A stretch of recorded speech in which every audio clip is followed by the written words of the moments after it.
The X-Men vs. the Upstarts. Round 2. Support the comic industry by visiting our LCS.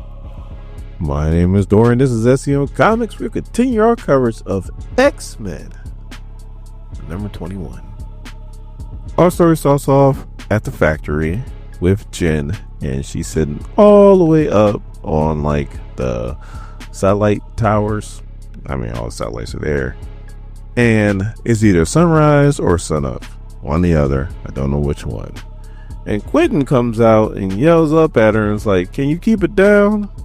And she's like, "Quentin, I haven't said a word in an hour."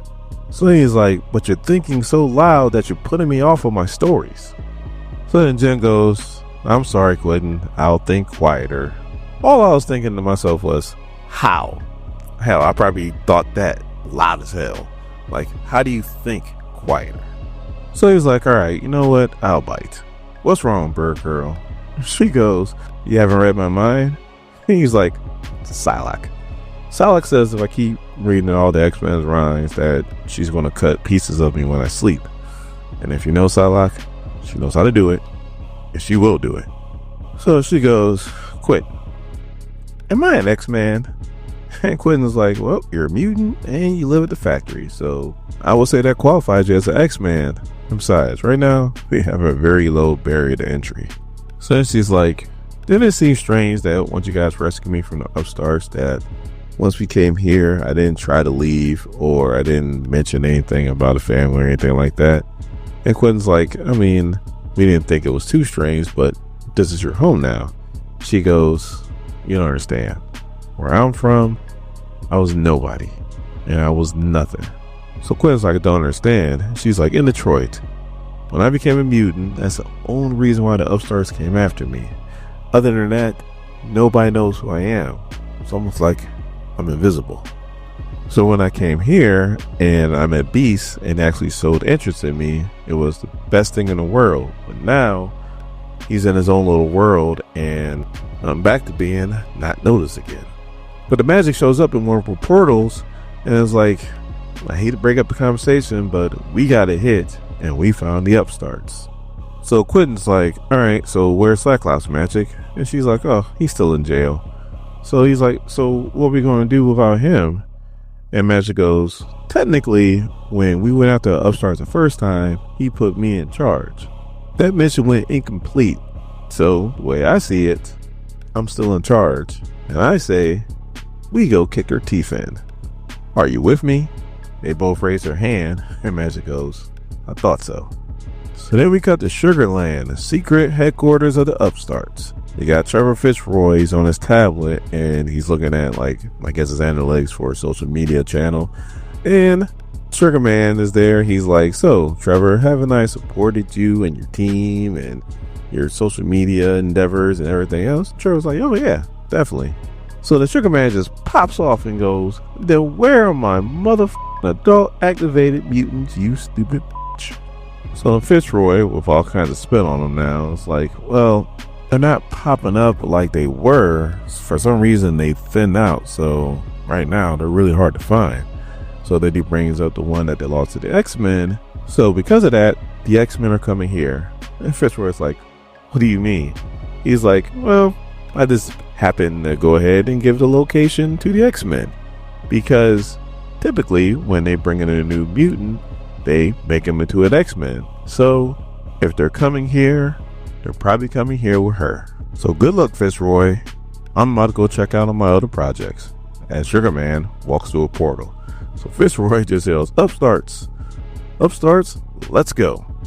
And as soon as he said that, a portal opens up, Magic comes out with Juggernaut, Quentin, and Jen. She goes, "Fitzroy, let's pick up where we left off at." So the rest of the Upstarts show up and they're like, "What's going on?" They're like, "Oh no," as they see the X-Men. So Magic's like, "Quentin, make sure he doesn't teleport anywhere." And Quentin's like, he's going to forget how. As he goes into his head, and Fitzroy goes, "Orbit, the psychic."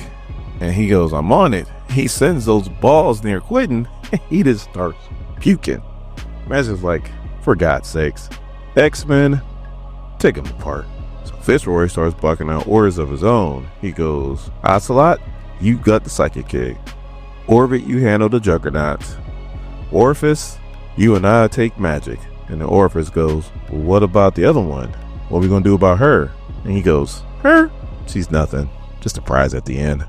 So Ocelot goes after Quentin, and Juggernaut smacks the bejesus out his ass. So as Ocelot's flying through the air, he finally gathers himself and he goes, Juggernaut, what happened to you? Like, you used to be mean. And Juggernaut goes, I could be mean. You want mean? How about this? I'm going to twist your head off if you lay a claw on Shrimpo.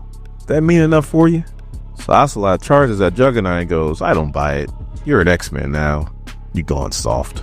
So Orifice and Trevor Fitzroy are using their powers combined to make like a makeshift cage around magic.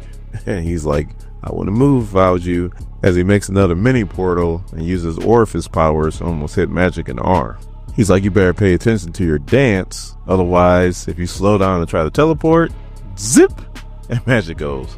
Or I'll show you a dance. She takes her soul sword, redirects the beam to shoot right at Trevor Fitzroy and Orifice.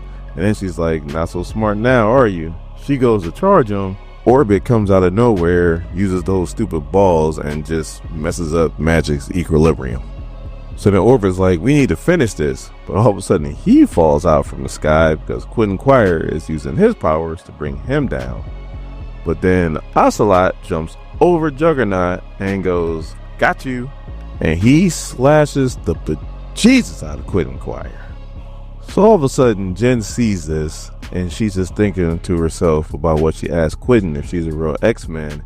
She gets pissed, and she drops that bird persona that she got going, and she goes straight lizard.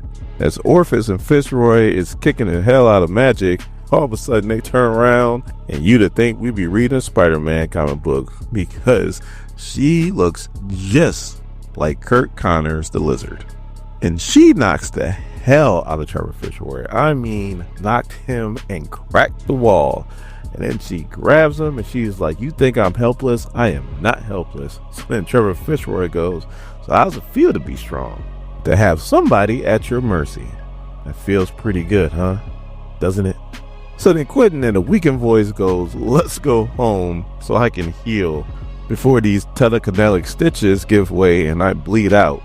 So then Juggernaut's like, give me a second. And Magic's like, what are you doing? All of a sudden you hear a snap, and he dropped Ocelot, and he is dead. Dead. And Juggernaut's like, man said I wasn't mean anymore. Thought it was soft. So I made him a promise, and I keep my promises. So then we cut to the Sugar Man, who is elsewhere, and he goes, oh, guess that's the end of the Upstarts. He goes, small loss. It's a faraway place. Horrible place as you see all these dead bones everywhere. It's a place of pain and suffering. He's like, this is my kind of place. These are my kind of people. He's like, I heard the boss of here got himself dead a while ago, and everybody else is just too afraid to step in and take charge. So I feel like I need to. As we see the place that he's talking about is a Rocco. That means Apocalypse is dead. How did it happen? It happened in Timeless. Luke Cage Timeless, where he has the powers of the Hulk, the Sentry, and the Iron Fist. Yeah, Iron Fist. Now, it's only a 4-issue series, so instead of doing it the traditional way that we normally do it on the channel, to where we come out with each individual issue as a video, I might just go ahead and just do it all in one go and make it a full story. So look out for Power Man's Timeless coming soon to the channel, and we'll see who clapped Apocalypse's cheeks.